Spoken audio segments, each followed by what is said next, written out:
ESG and sustainability have been prominent issues in business, I think, for the last 20 years. And the changing generation also plays a crucial role in, shaping and promoting these issues. And today we are going to see the concepts and issues of environmental, social, governance, and sustainability in international business.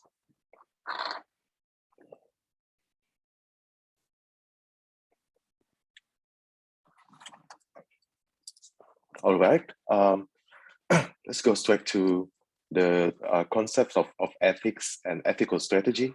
You see the word ethics, you find it in many contexts, in all fields that you could study and practice in business, and also in engineering, in biology, in medical, and practically all all fields in the world. So again, the issues of like ESG, like ethical, or the ethical social governance, and also sustainability, have been have played a very crucial role again in business, especially for the newer generation.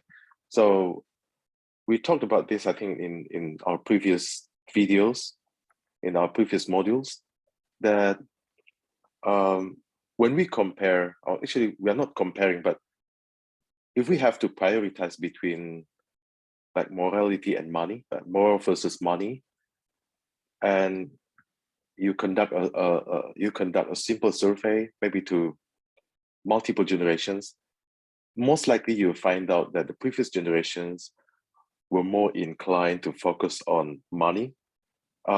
Not meaning that they didn't care at all about morality or something, but they would prioritize money over other issues. They will be more effective, efficient in terms of money producing activities or doing business or something like that. But newer generations, like beginning from the millennials, millennials or Gen Y, and then Gen Z, and then and succeeding generations, they would be more balanced in considering these two issues, like moral versus money. It's not necessarily opposing or mutually exclusive, but most of the time when we compare moral versus money, they seem to be apart, growing or going to different directions or something like that. But actually, it's not necessarily true. But if we compare like moral versus money for newer generations, I think they are more balanced.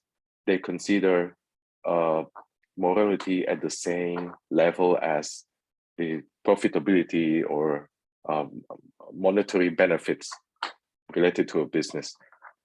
That's why these issues like ESG, sustainability, or green economy, green finance, green engineering, green building, this sort of like sustainable issues have been I think one of the core issues in all fields, right, in the world, including business and of course international trade. So if you look at the social issue here, we just talked about like differences in like political system, also economic system and laws, and also culture in our previous modules. So we realize that this kind of issues might differ from nation to nation. So look at the terminology here. Business ethics are generally accepted principles of right and wrong, governing the conduct of someone, of a business person in this context.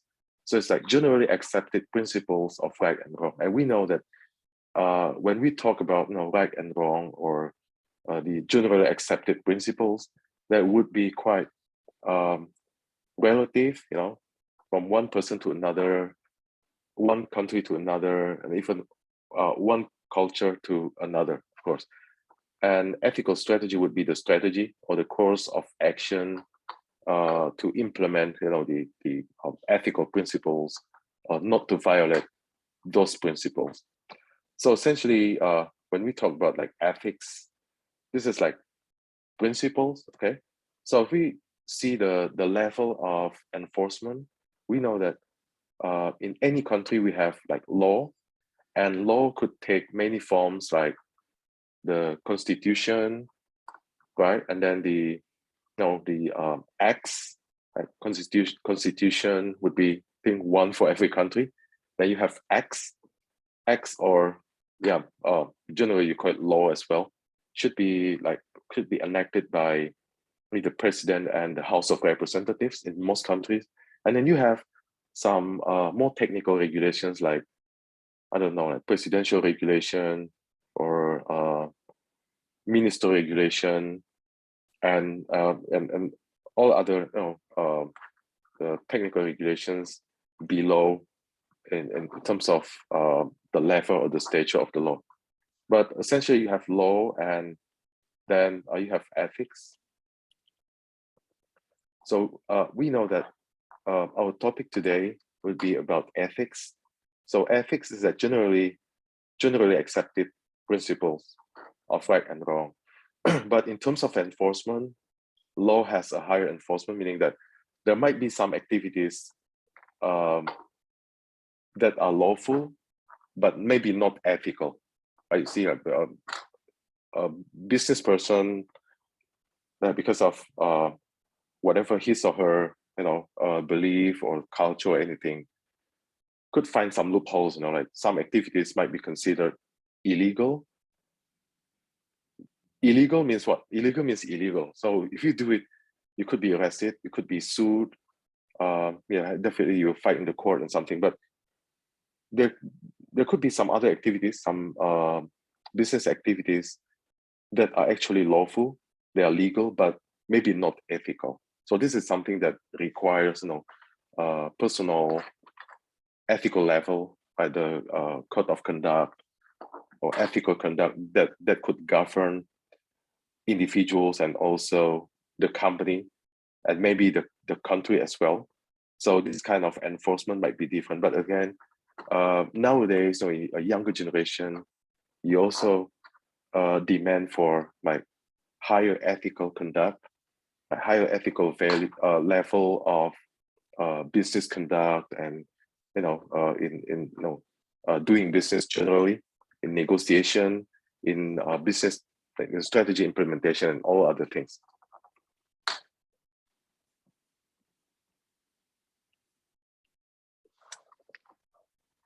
And this kind of ethical issue is even more dynamic and somehow complicated in like international business setting, because we have, again, from what we have discussed for the last 3 or 4 weeks, we recognize the differences in like political, economic, and law systems, and also culture.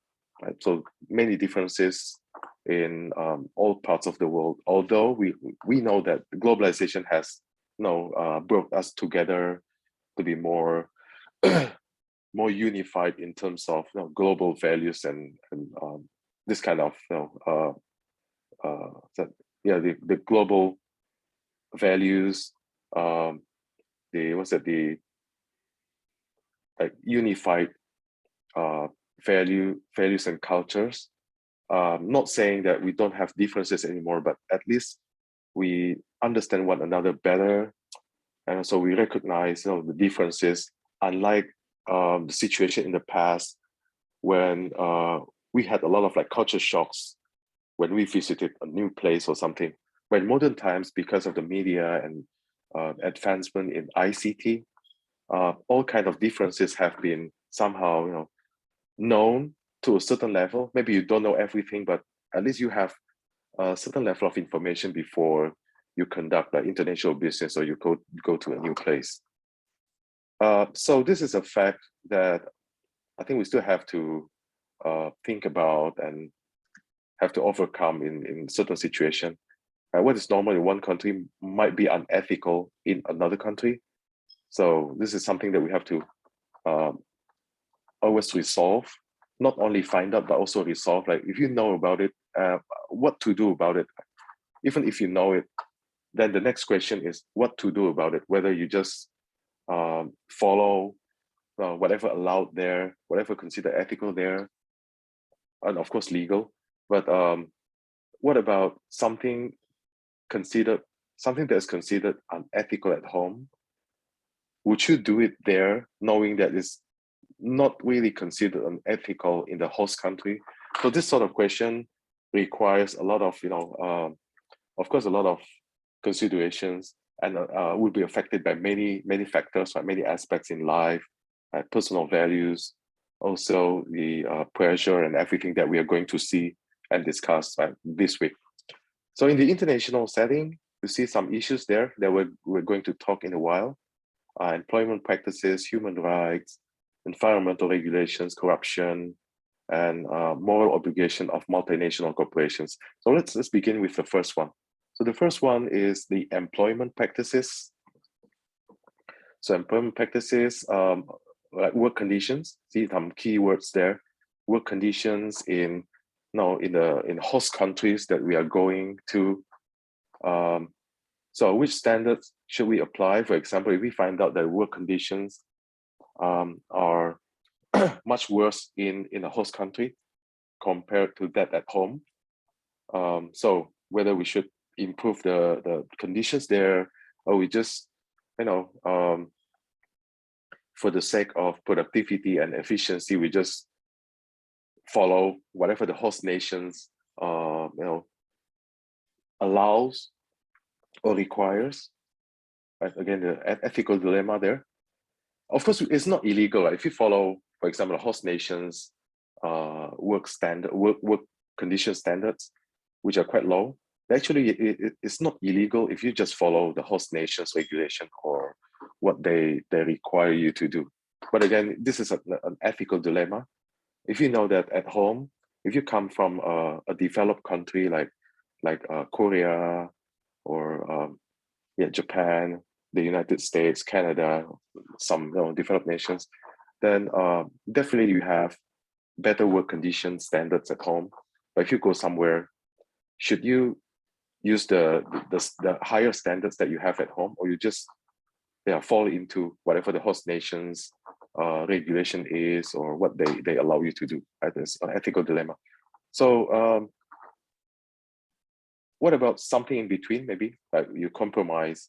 Let's take many showcases in real world, many big cases that you have heard of, like Nike, or even Apple, General Motors, and some other companies.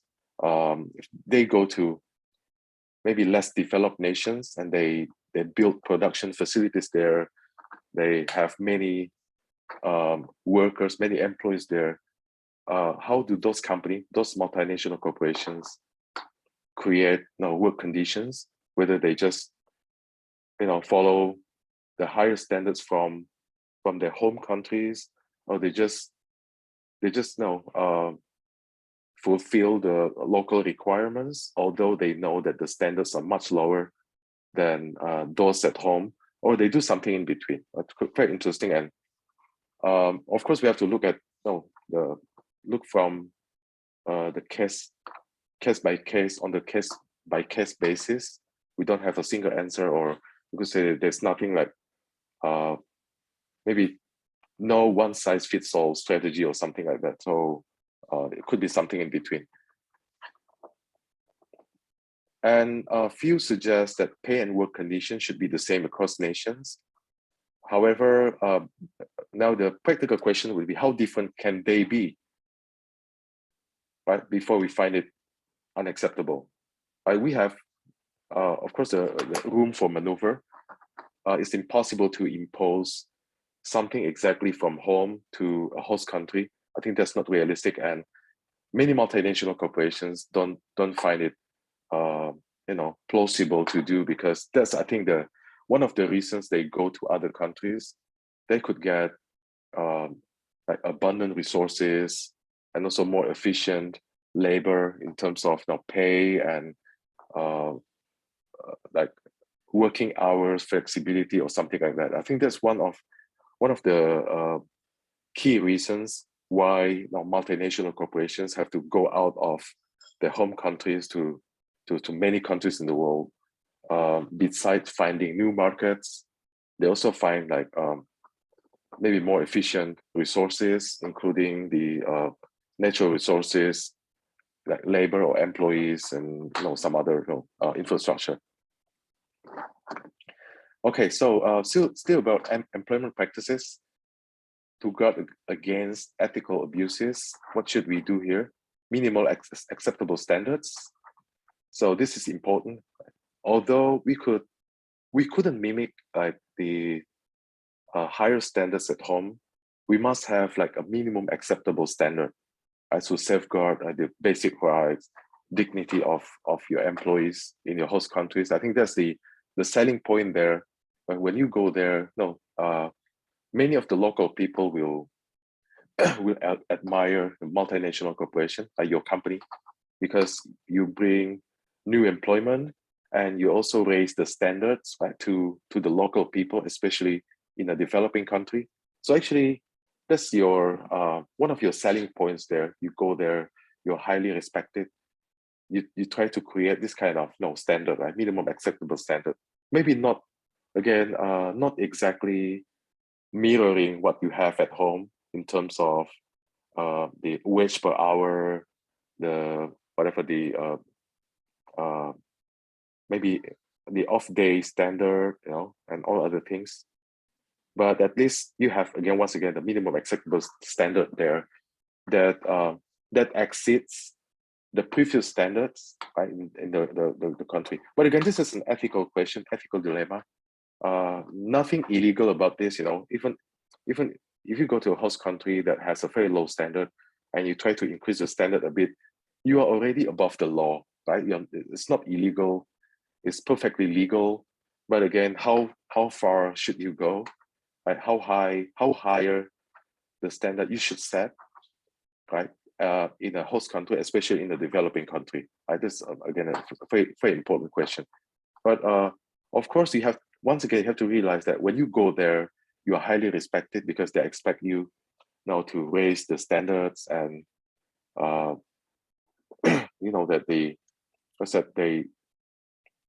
that they also they admire you, they respect you because you bring in new employment, of course. So remember that the people there, you're going there in a host country, not only are they your let's say your market, one of your target market, but also maybe the sources of your production. Your facilities are there, your key talents are there also at maybe quite efficient prices, right? Because you have so many talents there and you pay at a better standards there, but actually not higher than what you could have paid at home. And another thing that you could do is you have to audit your subsidiaries. I think this is a typo. The subsidiaries, foreign subsidiaries, and contractors to ensure the standards. So if you sit in your headquarters, I think you should always go to your subsidiaries and contractors to check, right, to evaluate their local practices and their standards, to make sure that they don't put blemish in your the multinational corporation's name, right? Because it's very easy to actually tarnish your reputation if you have a subsidiary somewhere that commits something unethical. Actually, it's not part of your identity, because you have the standards, but a certain subsidiary or contractor in a far country, right, a far branch, they commit this kind of like illegal or unethical behavior, then the whole company, by the multinational corporation that you have, might find like tarnished reputation. So something that we have to be quite careful. And you should take corrective actions quickly, like prompt corrective actions, the PCA we call it. So prompt corrective actions if there is a subsidiary or contractor that doesn't meet the standard. I have to do the corrective action. Maybe you remove the responsible people there, you give further trainings, and you have to communicate well to the local community as well.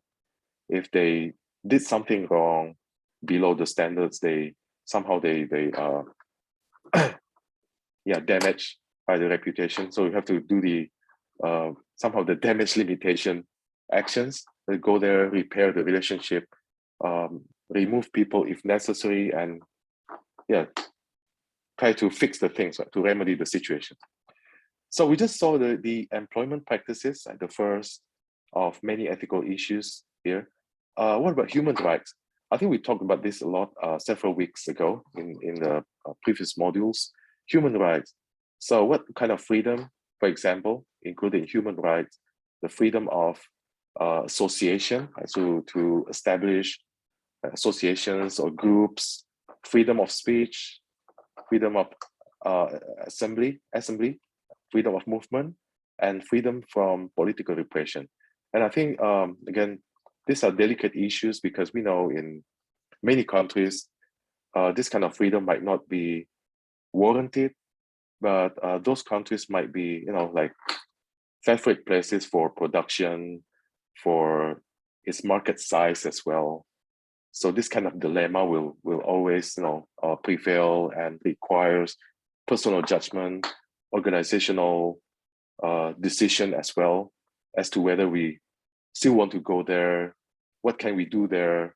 How can we protect our organizational values and also personal values if we go there? Should we decide to go there? How can we maintain our integrity and all other ethical questions that might appear? But again, it's getting more and more complicated. I think in modern times, we know there are a lot of, again, similarities nowadays, like what we talked about some minutes ago, like the globalization has created this kind of somehow unity across countries about many issues, right? From the West, from the East, we meet in the middle. So we understand more, understand one another more. We could learn from whatever positive attitudes and also positive practices, like best practices from each side, from the West and from the East. So we could learn easily, we know one another more. Again, we are not saying that we don't have differences anymore. Of course, differences will always exist, right? It's impossible for like an Eastern person to become a Western. Suddenly you become a Western person, and vice versa is impossible to happen, but we could meet in the middle. So this kind of, rights, the basic rights or human rights are not unrecognizable everywhere in the world. So it's impossible to say that we don't really know about this, we don't understand it, or we never heard of it. That's not true anymore.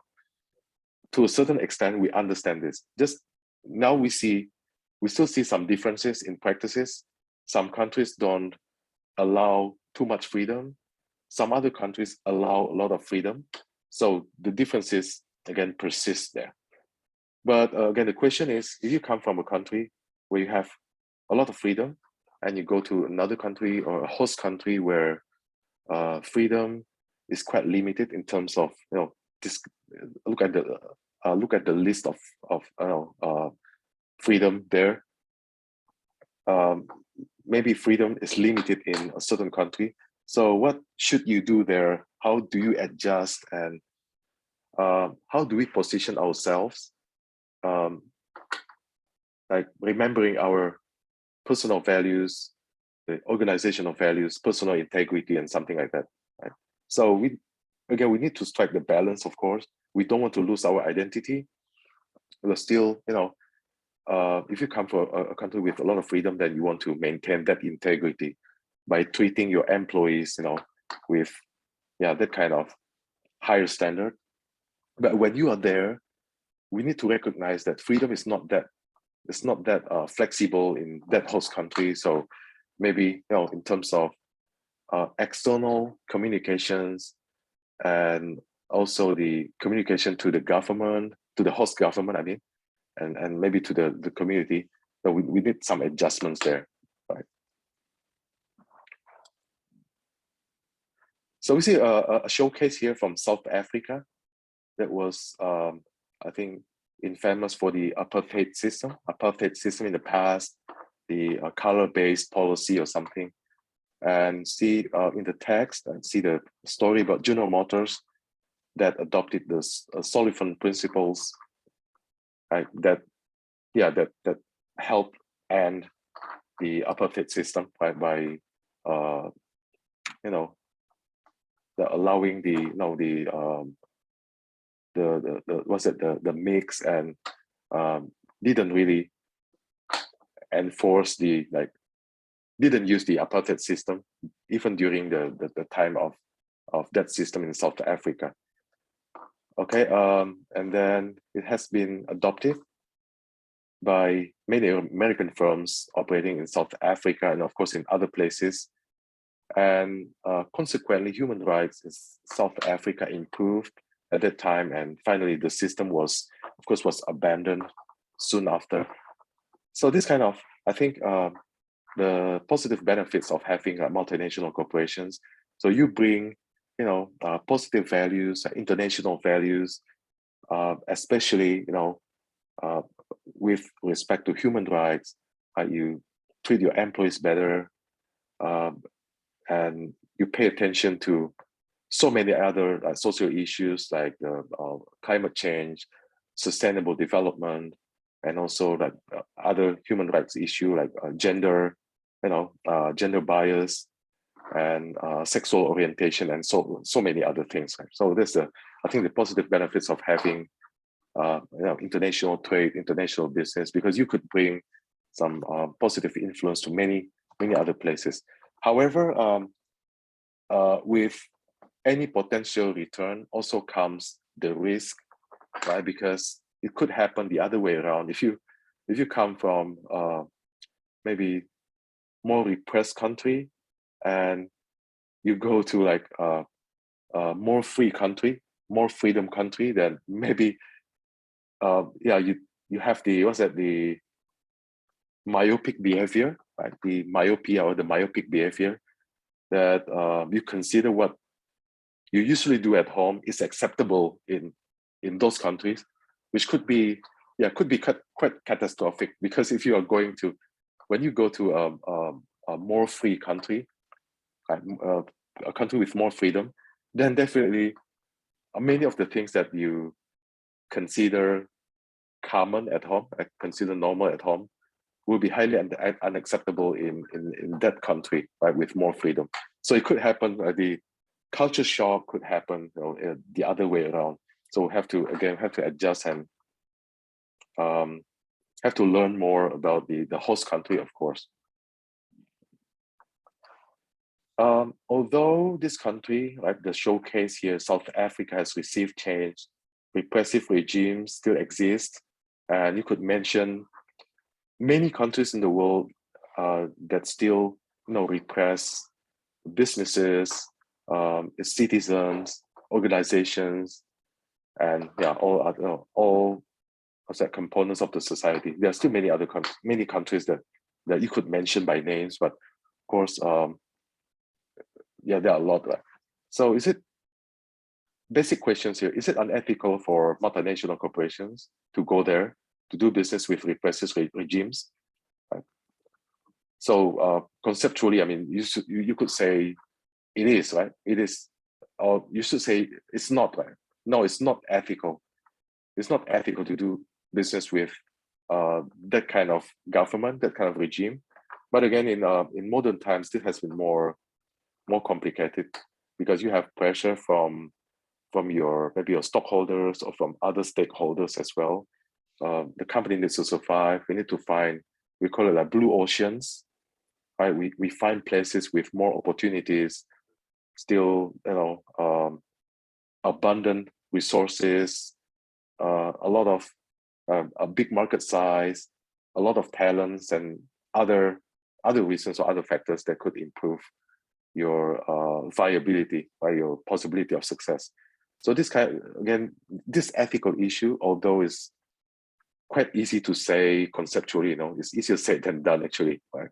Because in practice, you have a lot of considerations, a lot of pressure from people maybe above you or also beside you and something like that. But again, conceptually, maybe we could say that it's not really ethical. It's not comfortable, for a multinational corporation to go to do business with a repressive regime, with this kind of government.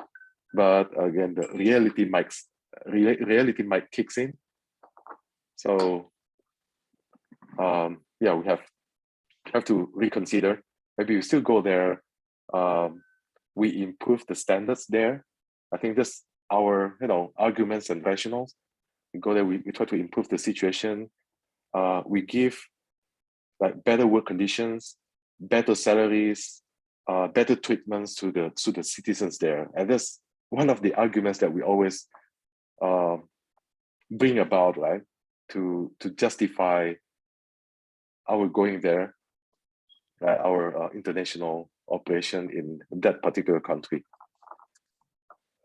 So does a multinational investment bring change to those regimes and foster economic growth and raise living standards? I would say generally yes. Generally, the answer is yes, because you offer new employment. So the local companies there would have to compete with you, remember? They have talents. They are lowly paid, those talents are, don't deserve low payments at all. I mean, if you see, yeah, you could mention some, countries with a lot of talents like China or India, Latin America also, so many talents there. If, can you imagine if they had worked for a local company, they would have received like subpar salaries with maybe low standards of working conditions and something like that. And unfortunately, that not everyone could go to developed countries, right? If everybody could do that, I think the world will see the biggest migration ever. Like many of maybe the Indians, the Chinese, there's so many talents, Latin American people, they would go to, I don't know, like more developed countries like the United States, Japan, Canada, or Western Europe, and some much better places in terms of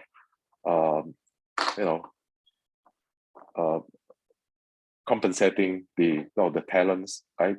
Giving opportunities to talents and something like that. So it's impossible for everyone to move to better places like those.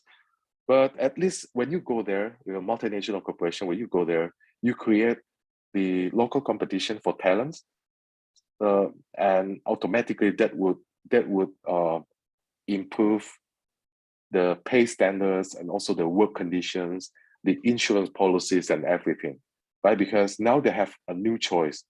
They have maybe many other choices if many multinational corporations are going there. So they could choose your company, they could choose with the existing local firm or any other businesses there. So somehow the answer to the second question is generally yes. Generally, yes, it improved. However, of course, there's nothing perfect. When a multinational corporation goes to a host country, there are some negative impacts that would come together. Like I don't know, the maybe different I don't know, like communication style or political culture that we saw last week also with the case. So they might clash with the existing culture or values and norms. Basically, that's the culture. So it might take time to resolve everything, to come up with a new equilibrium in terms of the working standards or the communication as well, communication standards from the company to external entities, to the government, and also to the local community. So next question, are some regimes so repressive that investment can't be justified on ethical grounds? The answer is of course yes. The extremely repressive regimes, I don't think could be justified if we go there. And like extreme repressive governments that have, you know, I don't know, killed citizens or have also have hurt foreigners as well. So both like the local citizens and also like internationals there, with some repressive regimes are too dangerous.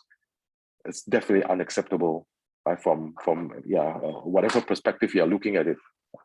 So of course we have like some extreme regimes that I don't think we could justify with whatever reasons or arguments to go there. So next issue, environmental pollution.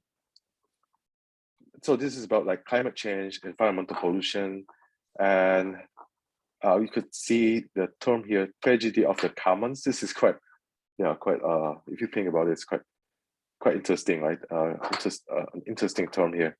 Tragedy of the commons, for example, the air. Air is a resource that held in common by all, owned by no one, which is true, right? You see the air, the water, is held in common by everyone, all owned by no one, sorry. But it's often used by maybe certain companies or certain individuals, resulting in its degradation. So like depleting value, degraded quality, or something like that. So it could create a global tragedy of the commons, right?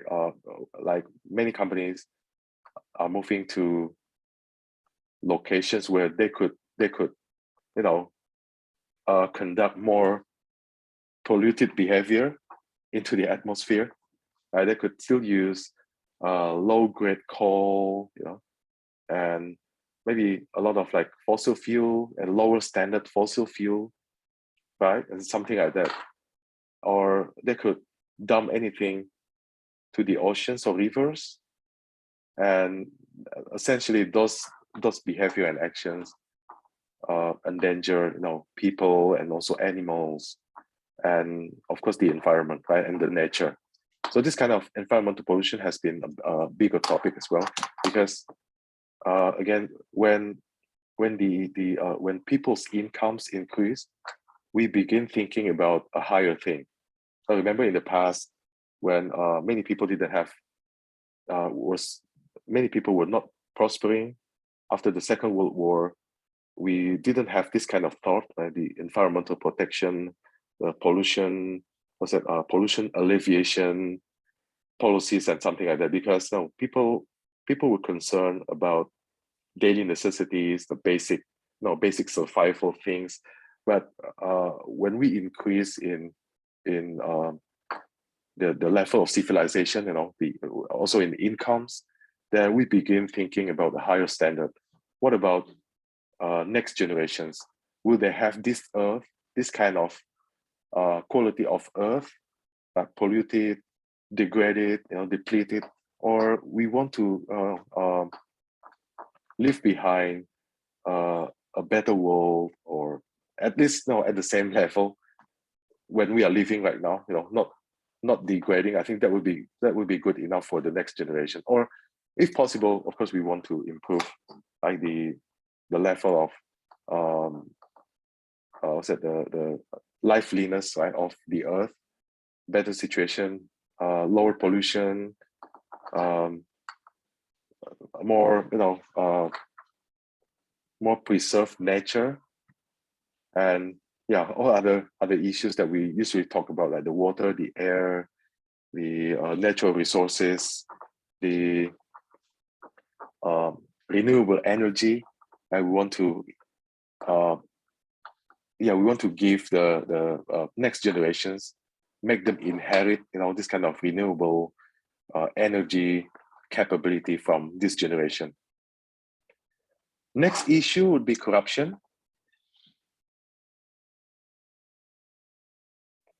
Corruption, of course, corruption happens in many places. Some countries have a much lower corruption level. Some other countries have a higher level of corruption. That's the fact. For example, in the United States, they have this kind of like FCPA, like Foreign Corrupt Practices Act, which forbids any US companies or officials to bribe foreign officials or foreign business people to gain business. Okay, I think this is a good regulation that should be followed by many countries in the world. So if you go anywhere, although you know that the people in that particular country are prone to bribery, are prone to corruption, but if you have this kind of regulation at home, then you would be more careful, in your action, because you could be, I think you could be at least reprimanded or even arrested by your own company, by your own government. So that's a good thing. And this is the OECD here, the Organization for Economic Cooperation and Development. I think this is an organization comprised of maybe 38 or 40 countries around that, right? 38 countries.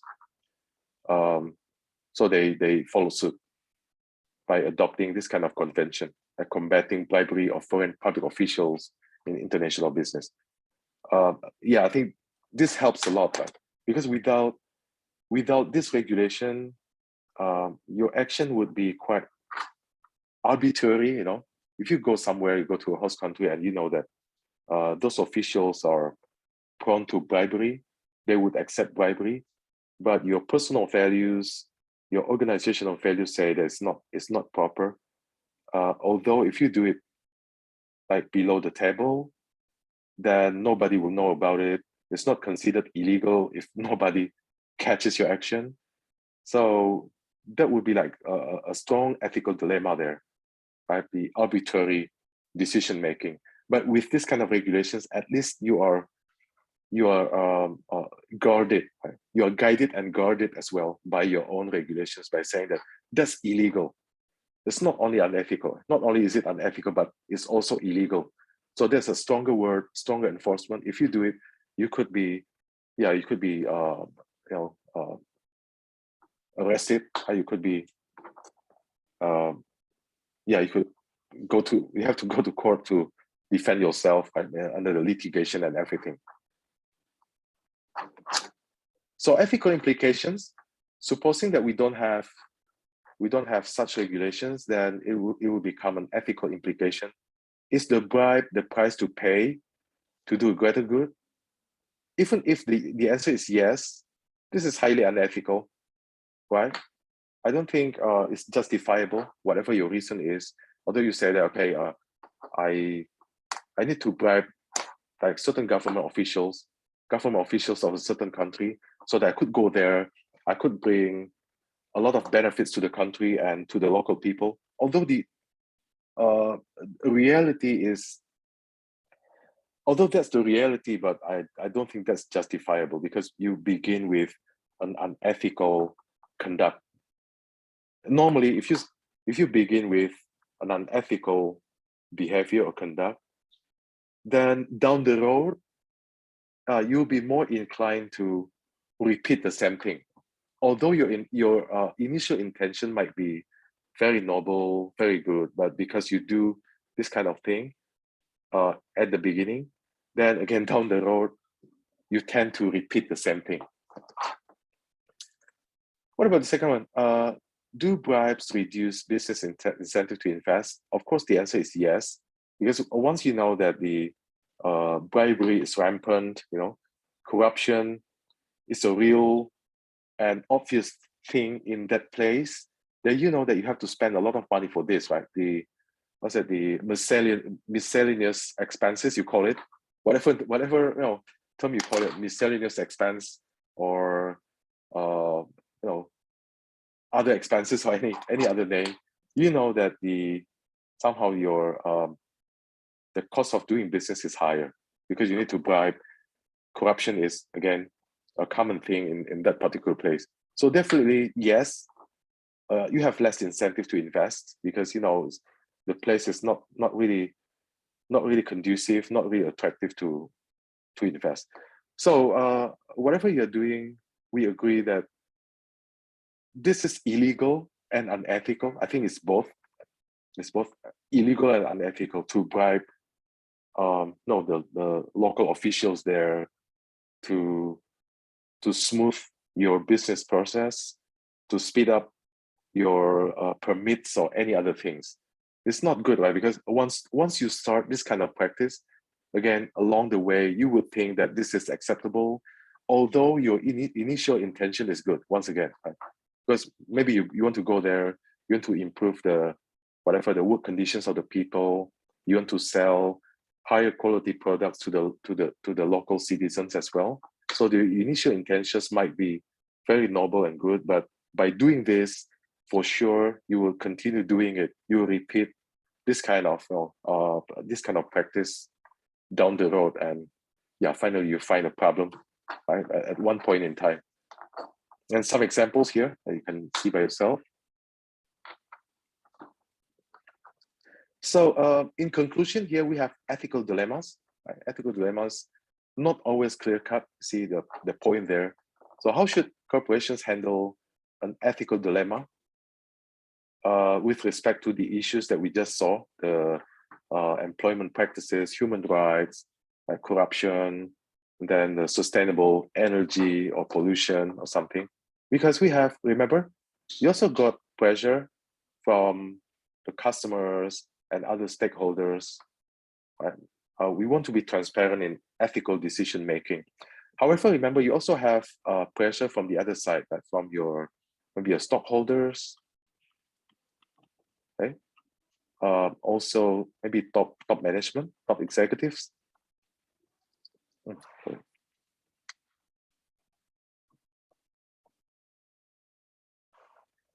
Okay, so you have pressure from many stakeholders.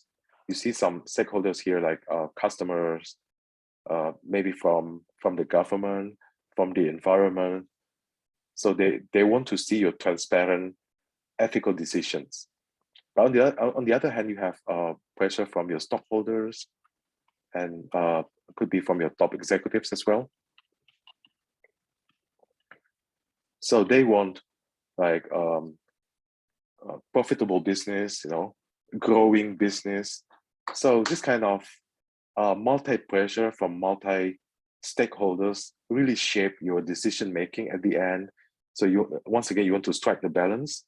Of course, you want to maintain your integrity, your ethical conduct, right? The level of ethics that you have as an individual and also as part of the corporation, part of the organization. But on the other hand, you also need to, somehow maintain and enhance your profitability, your revenues, and something like that.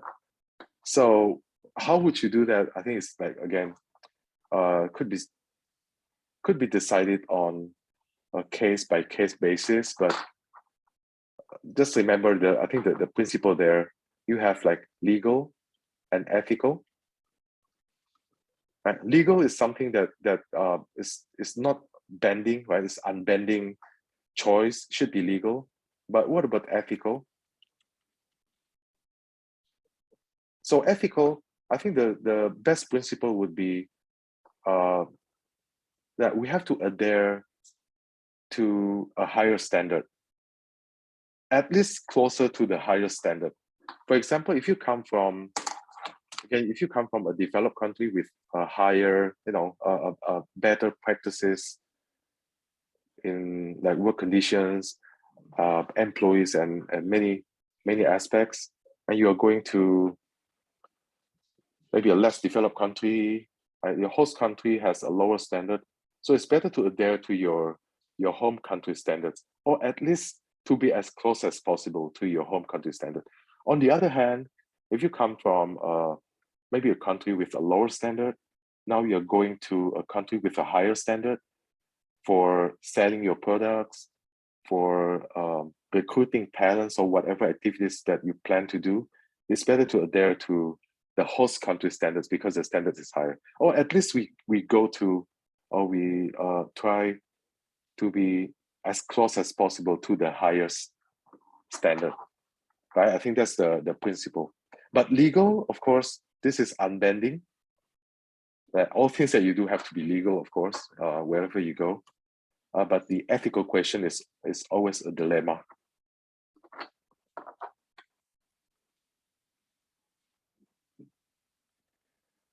Okay, now let's look at the roots of unethical behavior.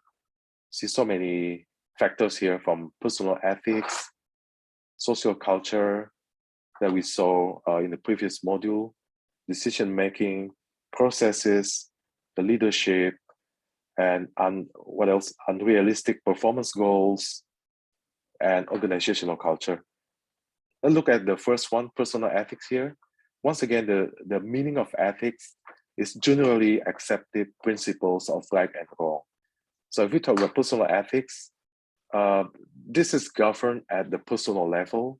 So everyone has this kind of like principles, the generally accepted principles of right and wrong, something that you consider right or wrong. And personal ethics is derived from many sources, like childhood upbringing, from school, from your educational, values, from your religion, of course, from the media, globalization, the globalized media, the hypes and everything. So, of course, whenever you become an expatriate, you have the pressure there. You have the pressure whether to maintain your personal ethics, or if you think that you are going somewhere very far, nobody is observing you from your home country, and you could be more flexible there. It's always a ethical dilemma here. That's why it's one of the roots of unethical behavior, because you go very far, and you know that maybe only several new friends there could see what you're doing, but many people that you know are residing at home, they don't know what you're doing there. So it could be more flexible for you, maybe. And also, this is interesting one, right? Like what we just discussed some minutes ago. You could be positioned in a situation where your parent company, like your stockholders, your top executives, they are pressuring you, and they put a lot of pressure on you to meet this kind of like target revenues, target net income, or target stock price that you have to achieve. Otherwise, you might not get promotion, or you might be, I don't know, rotated to a less desirable place, or you might be laid off, something like that. Right? So second route here, decision-making processes. Right? Is this decision of action ethical? So how to improve the ethical decision-making in a multinational firm? This is, I think, the key question here. So how to improve the ethical decision-making, especially if you are a multinational firm going to a host country and you are in an ethical dilemma. So these two assumptions, I think we have to be quite cautious. Too often we assume that individuals in the workplace make ethical decisions in the same way as they would if they were at home. So I think this is an unrealistic assumption, because if you go somewhere, somehow you will adjust to new life. And also this kind of like ethical decision making from time to time. You go to host country, that maybe in your home country, giving a gift of more than $100 is unacceptable. It could be considered, bribery or illegal gift or something. But if you find out that in your host country, any kind of gift, whatever amount would be acceptable. So now it returns to your your ethical decision, you know that you shouldn't do it, right? Because that would somehow affect the negotiation or the tender decision that you are competing for. But you know that nobody's looking at you, you know, somebody that you know is not there, and you think that, you know, you want to win it. Yeah, whatever the method is, you want to win the tender, right? What's that, the auction or something. So that might happen.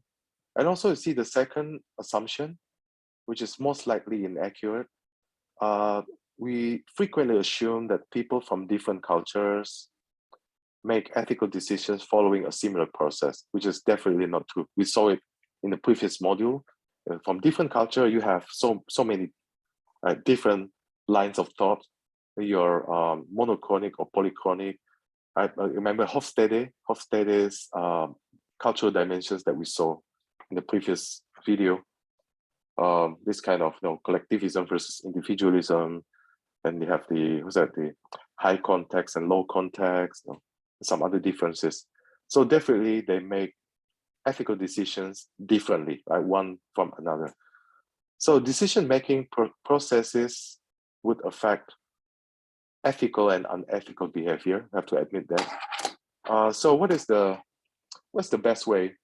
It's hard to say, but I would suggest that if you're a country or you're a company, maybe stronger if you're a country, we try as much as possible to, you know, to reduce the flexibility from the ethical perspective. So it's better to make important decision making to be regulations or to be a law. Okay, and of course we leave out some, you know, non-essential decision making to ethical decision making. For example, yeah, what to talk during a meeting, that should be ethical behavior, right? Ethical decision making. But bribery shouldn't be an ethical decision making. It should be a regulation. You understand what I'm saying? So something like bribery, corruption, it should be part of the law, not ethical decision making, right? So you're not supposed to bribe anywhere in the world, right? You're not supposed to win a tender by paying something to the officials, or you want to produce something to speed up the permit, right, the legal permit, by bribing. That's unacceptable. That shouldn't be an ethical decision making. That should be a legal matter. Okay, but ethical decision making could be like, again, what to talk about during a meeting, or in a certain society, talking about, you know, private matters is okay. In another society, that's not acceptable. I think that's ethical decision.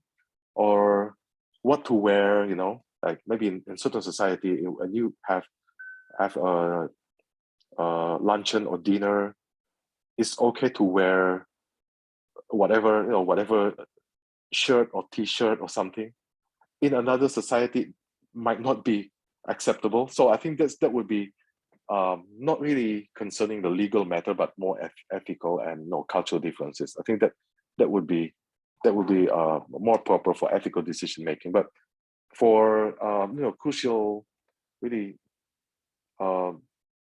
important matters, I think we should include them into the legal matters. Right. So that's, I think, the role of the government to as much as possible include important decision making as part of the legal system, not ethical decision making. Next one is organizational culture. So organization also has culture. That's, I think, the fact. Not only individuals that make the organization, but also the organization itself. It has culture. So the culture in some businesses doesn't encourage people to think through the ethical consequences. See here. So some organizations from certain countries, they don't really care about ethical decision making. Do whatever it takes to make money. Okay, that's I think the one of the one of the cultures that could promote unethical behavior. This kind of uh, whatever, like the end could justify its means or something. This kind of behavior. So do whatever it takes to make money. So it's quite a dangerous mentality. But the reality shows that there are still many organizations are having that kind of culture or pressure to the expatriates.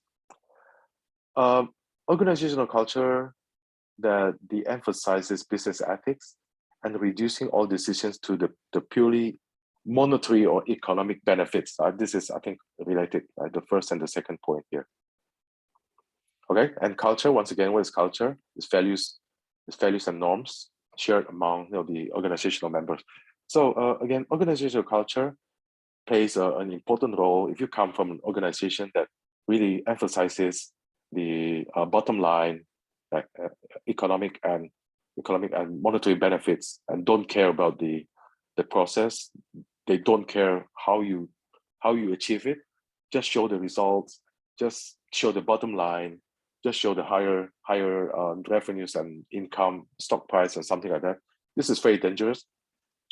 But I think you can be assured that this kind of culture won't survive in the long run, because generation has changed. Remember, in earlier part of our discussion today, generation has changed, and I think younger generation is more more balanced, more modernized, right, in terms of the line of thought with respect to ethical behavior and more ethical culture.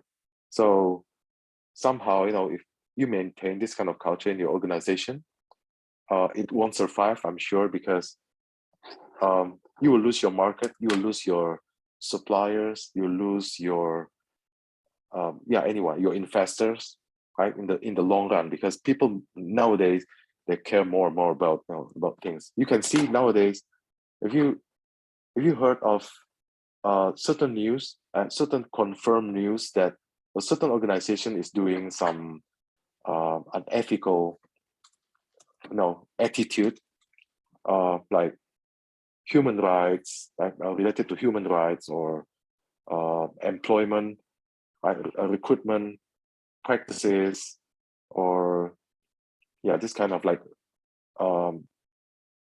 racism, right, and unequal opportunities on other things.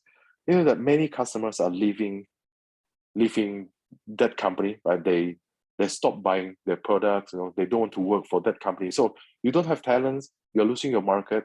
Most likely you lose your sponsors, your investors, and all other things.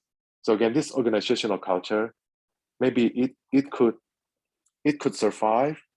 I could flourish in the short run, but definitely it won't be sustainable in the long run. Next potential routes here: unrealistic performance goals. I think we saw it. So if your organization or your organizational culture only emphasizes, again, the economic and monetary benefits, then definitely you do everything, right,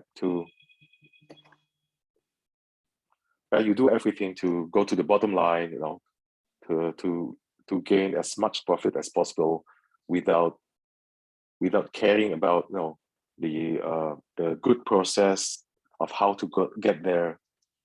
Bribery could be one of the ways to achieve it fast.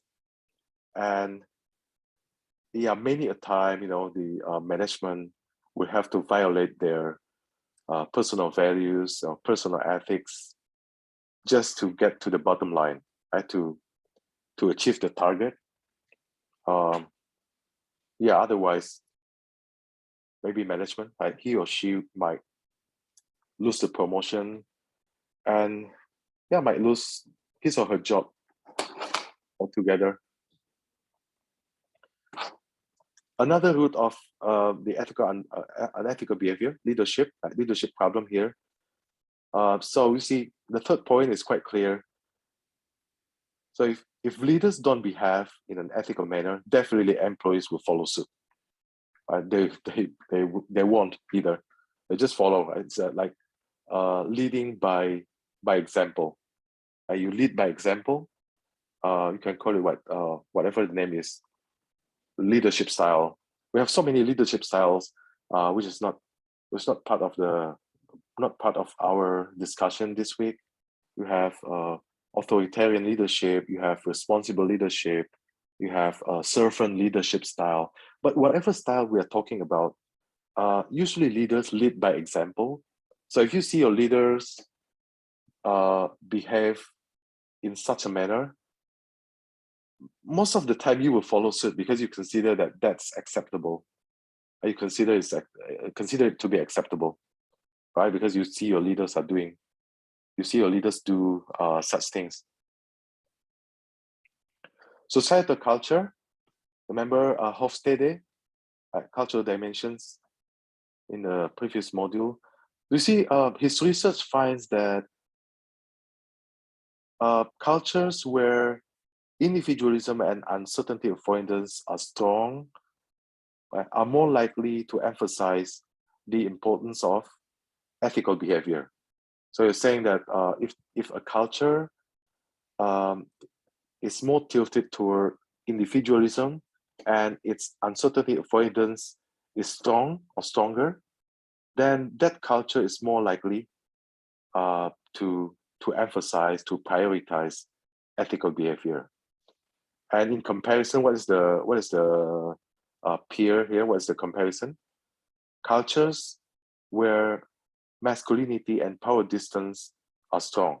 So on the other hand, right, firms, located or headquartered in places where masculinity is more dominant, more masculine type of culture, masculinity is stronger and power distance is higher. Power distance again means the distance between leaders and the common people. For example, between student and teacher, between employee and the boss, between citizen and the president or something like that. So if you find a culture where masculinity and power distance is stronger, then usually that culture,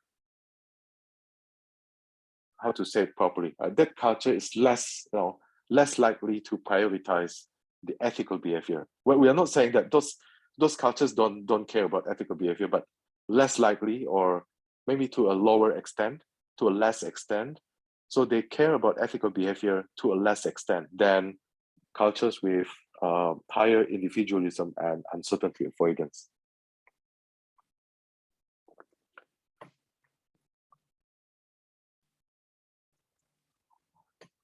Okay, and then we have here some philosophical approaches to ethics. There's some theories and concepts about ethics.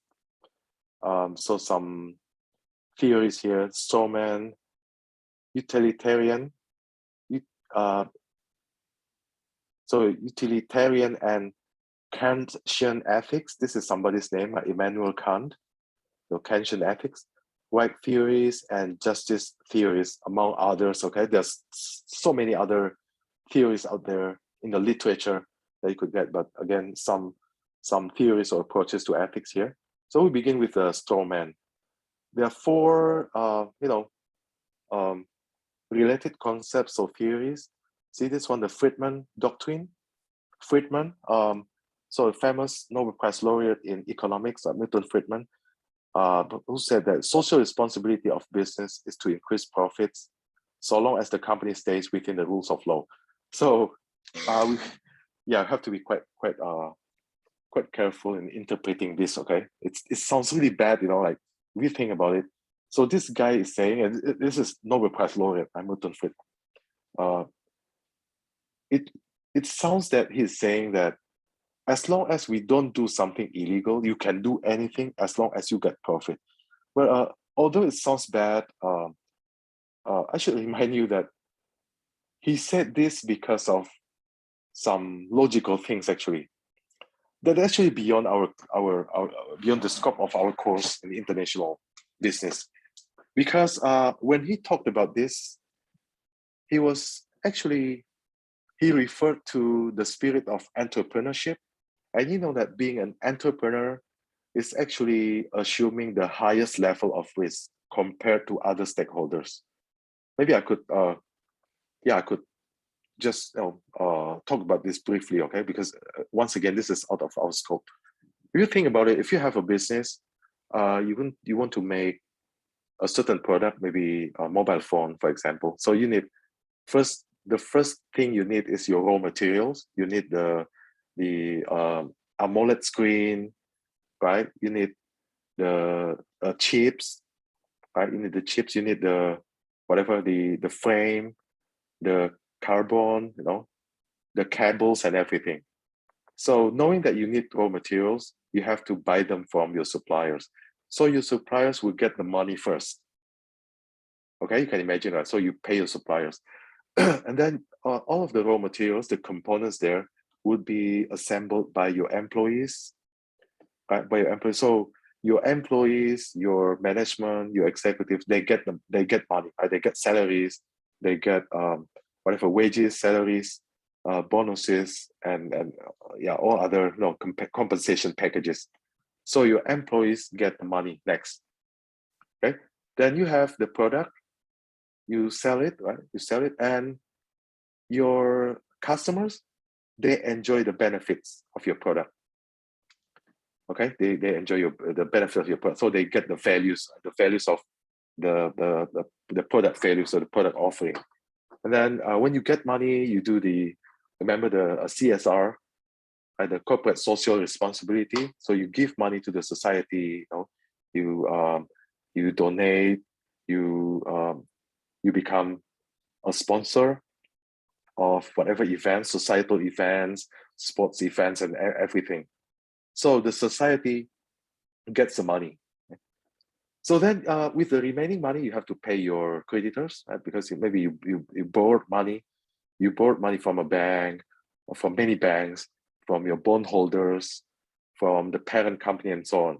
So you have to repay your creditors, right? By paying the interest expense and also the principal payment. And then with the remaining money, you have to pay the government in the form of tax. Okay? You pay tax or taxes to the local and federal governments. Then the residual money, right? Only the residual money belongs to the entrepreneurs or the stockholders, right? So put into the context here what Milton Friedman was saying. So social responsibility of a business is to increase profit. Actually, we're saying that, you see, the entrepreneurial spirit there, entrepreneurs or the stockholders are the last entity, the last stakeholder that enjoys the money, who enjoys the money. But again, if we see the sentence here, it sounds not really nice, because it is as if you were saying that you only care about profit as long as your actions don't breach any law, right? So it's quite, not an inspiring statement. Right? Cultural relativism here. Ethics are nothing more than a reflection of a culture. So a firm should adopt the ethics of the culture in which it's operating. So again, this is quite ambiguous statement, because imagine that you go to a country or a culture where the standards are lower. This statement says that, okay, because culture is relative, when you go there, you could just adopt to a lower standard, which is not really nice. Actually, not a good thing to do, right? Again, once again, I think in our class, I think we should promote the principle that if you go anywhere, you always try to adhere to the higher standard, or at least you try to be as close as possible to the higher standard. Okay? The righteous moralist here. Multinational home country standards of ethics are the appropriate ones. This is not necessarily true. Why? Because it could be the other way around. You come from a country where the standard is lower, and you go to another place, a new market or production facilities or anywhere that actually has a better standard or higher standard, then this statement is not really appropriate, right? So you have to be quite quite observing in terms of always adhere to a higher standard. That's the point. And the fourth one is the naive immoralist. The naive immoralist says that if a manager sees that other firms, if you see your competitors are not following certain ethical norms in the host country, then you could do the same thing. You don't need to observe that ethical actions. So this is super dangerous, because now this could create the global tragedy, right? Global tragedy. Remember, you go to a country and you look at one another, right? The competing firms, although you're competitors, you don't like one another, but in terms of this kind of ethical practices, you might look to the left and right, and if you see your competitors are not observing certain ethical behavior, that you might follow suit, right? This is very dangerous, the naive immoralist. Okay, so this is called what? Strawman. I included in the strawman, what's that? Approach, right? Strawman approach to ethics. What about the second one here? The utilitarian and Kantian ethics. So utilitarian approach to ethics, you see the name here, utility. It means that an action is judged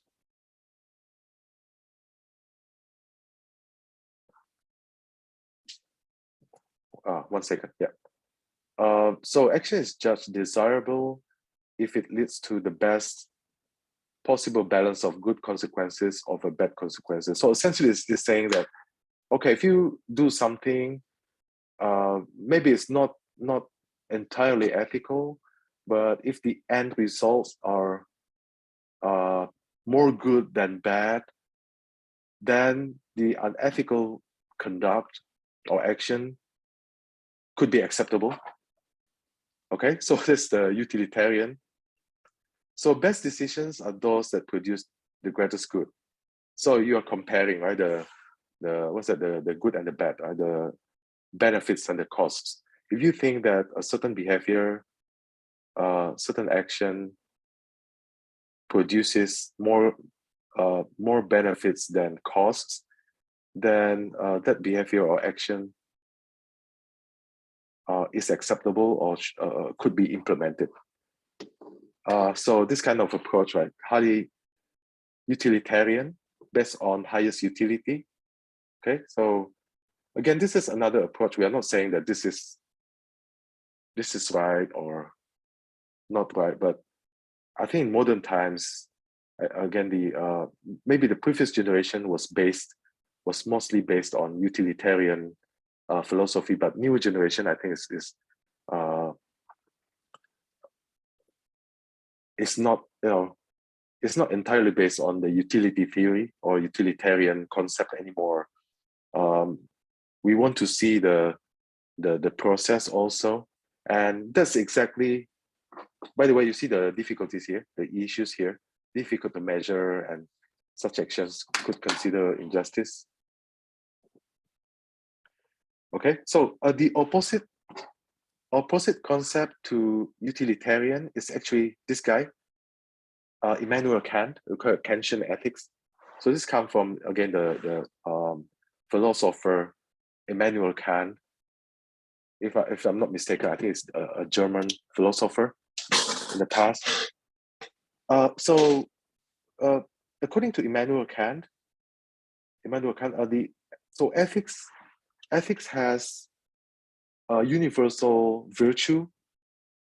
Okay, so he said that, like, people should be treated as ends and never purely as means. Right, means to ends of others. We're saying that somehow in the world we have like universal virtues. For example, how to say, like, bribery, or maybe stealing. Okay, stealing is an easier example. So if you see stealing, whatever the reason is, according to Immanuel Kant, it's definitely a bad thing, because you're stealing is you steal from someone, right? So you make someone lose something that actually belongs to him or her, right? It's the simple explanation there. Or killing, killing is definitely a bad thing, right? Whatever the reason is. So you see, the utilitarian, they say that if an action brings more benefits than costs, that action might be acceptable, might be justifiable. But according to Immanuel Kant, actually, ethics has a universal virtue. So something like killing, stealing, bribing, they are never, they are never acceptable according to Immanuel Kant, right? In the Kantian ethics. Okay, see the contrast there, contrast between utilitarian and Kantian. Another theory, rights theories. Okay? The right theories, essentially, we're talking about rights, like human rights, human rights, women's rights, and yeah, all citizens' rights and everything. So according to the theory, we have to try to establish a minimum level of again, morally acceptable behavior, and we have to guard or protect the human rights. For example, a Universal Declaration of Human Rights 48, ratified by all countries, almost every country in the world, and see some components, some articles of the declaration there, the Human Rights Declaration, the individual right, employment, and freedom of speech, and many other rights that we have seen before, freedom, association, speech, all other things there. And another theory is the justice theories. So justice theories, famous guy here, John Rawls. The main concept here is fair and equitable. And John Rawls, in his research, is arguing, that all economic goods and services should be distributed equally, except when an unequal distribution would benefit disadvantaged people. Right? So essentially, that he's essentially saying that, most of the time, in many instances, in many contexts or cases, we just want to distribute, this kind of like opportunities, goods, services equally, right, among people, whatever your background, ethnics are, or education level is, or whatever your sex is, your intelligence, or everything. But maybe in a certain situation, we might deviate from this principle because we want to give a slightly better opportunity to disadvantaged people. For example, if you are maybe a company, a typical companies nowadays is asking, are you from like with disability, right? Do you have disability, or what is your ethnic background? Maybe because they could, for example, you have maybe two finalists, right? Two candidates for the position, and both have let's say more or less the same potentials. Then the company is more likely to accept someone from less advantage background, from minority, or from a person with disability, right? I think that's the norm right now. But in general, we say that we want to do things equally, right? Equal treatment. And the easiest principle here, you see the veil of ignorance here. Just imagine that you put a veil to your face, right? Put the veil on your head, on your face, and you want to decide something, meaning that you set aside, you don't really look at this kind of things, right? The race, sex, intelligence, nationality, family background, and special talents. So if you don't look at this kind of like backgrounds, then what is your decision? What decision you should make to be impartial, to be equal, to be fair. I think that's the idea there by roles. And also difference, the principle of difference or differences. So inequalities are justified if they benefit the position of the listed part. Yeah, this is part of this one, you see, the second point here. So yeah, if we want like fairness, like the pure fairness, then we would choose the most potential person, the best performing person, and yeah, many other cases you can imagine. You understand what I'm saying. But in certain situations, we deviate from that principle because we want to give a better chance, maybe a delayed chance, something that they didn't enjoy in the past.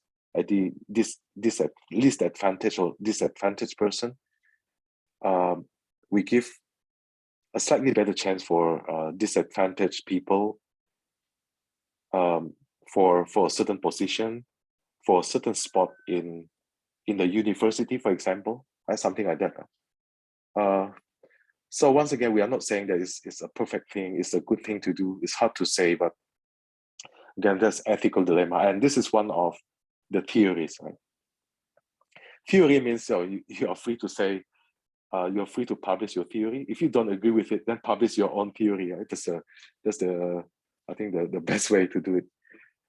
And then I think the last section of our discussion today is the managerial implications. You see here, the best way to make sure the ethical considerations are taken into account. So you see some factors here, at least seven points there.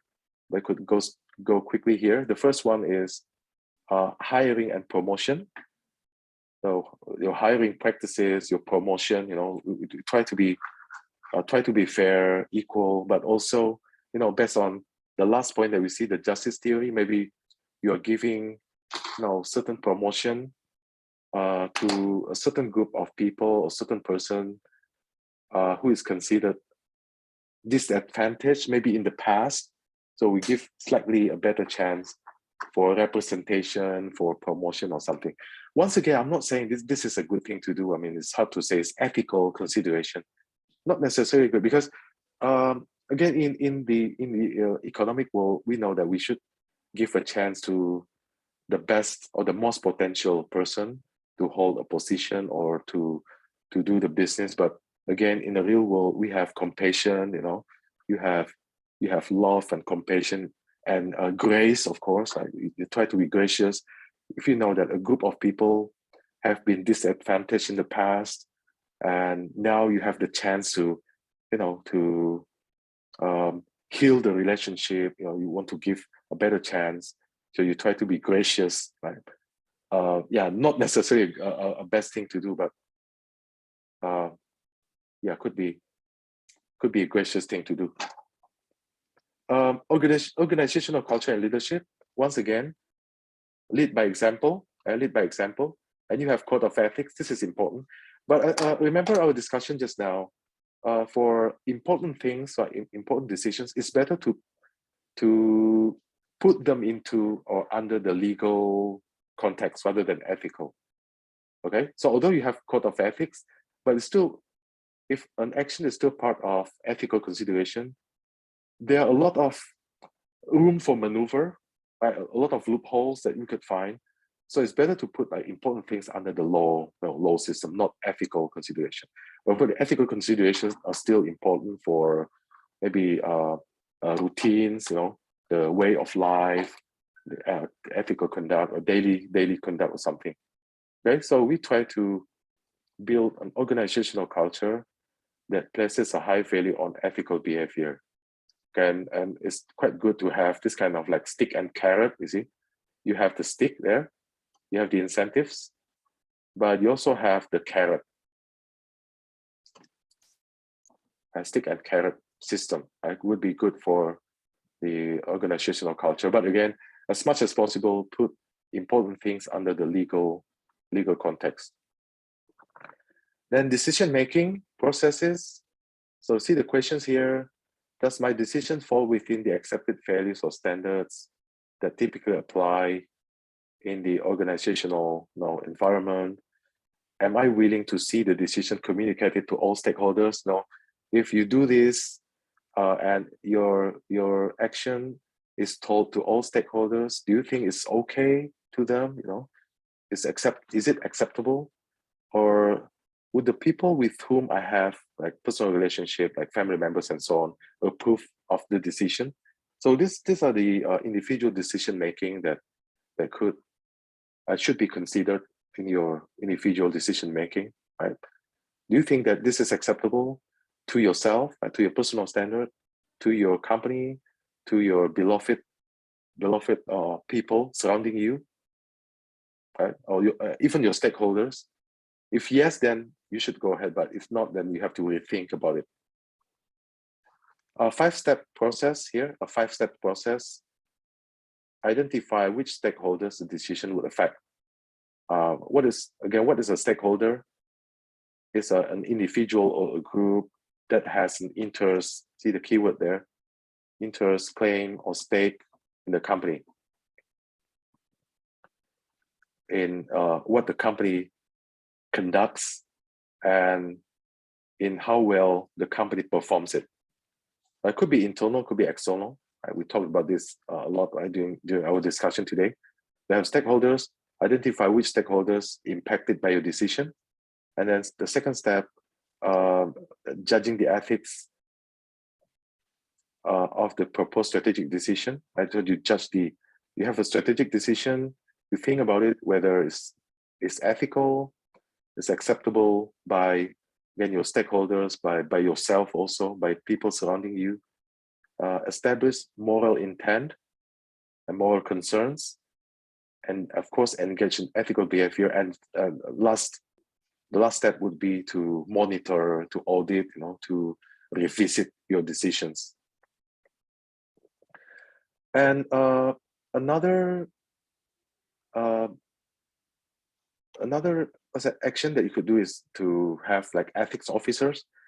Is some kind of like ombudsman or ethics officers that you could do this kind of things, right, to assess the needs and risks of an ethics program, developing and distributing the code of ethics, training programs, confidential service to address is like ombudsman, once again, ethics officer, and to respond to questions about ethical issues, to make sure that the organization is complying with the laws and regulations and ethical standards in the home country and also in the host country, and then monitoring and auditing,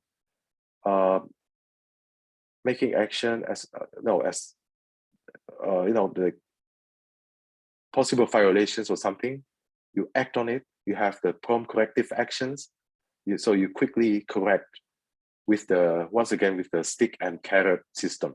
So you have the carrot, right, the incentives or rewards, but you also have the stick, right, the punishment or sanctions. And then you revisit and review continuously. Next component, next factor is the moral courage here. So you encourage your employees, give your employee the strength to say no to unethical behavior, to an unethical superior, right? So you give the strength, the integrity required by those employees. So you encourage them. If they see something unethical, they should report. They should do the whistleblowing behavior. They could blow the whistle. I call whistleblowers.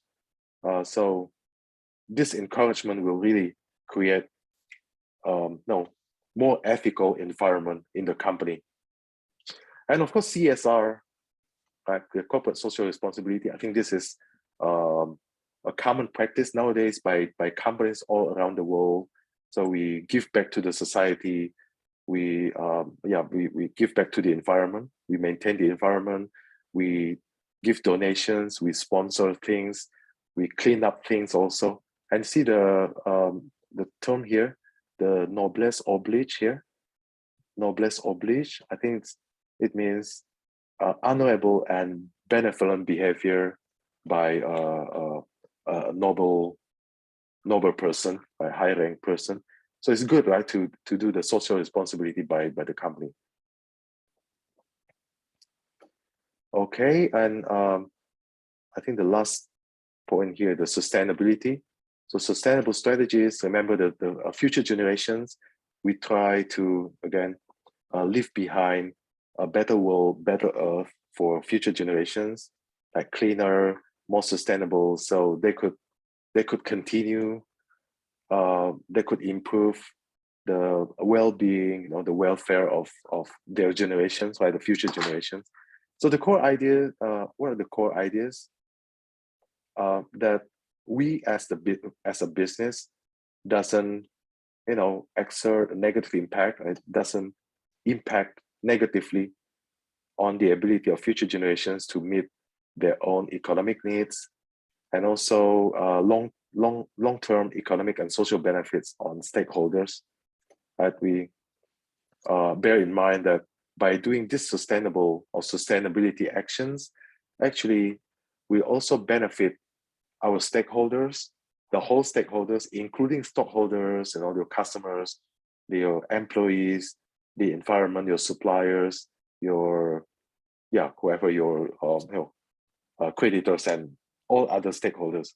So by doing this, actually every stakeholder is protected, is benefited as well, right, from the sustainability action. So not only do we protect the environment and the society, but we also somehow prosper our stakeholders, right, in general. That's I think the idea of sustainability.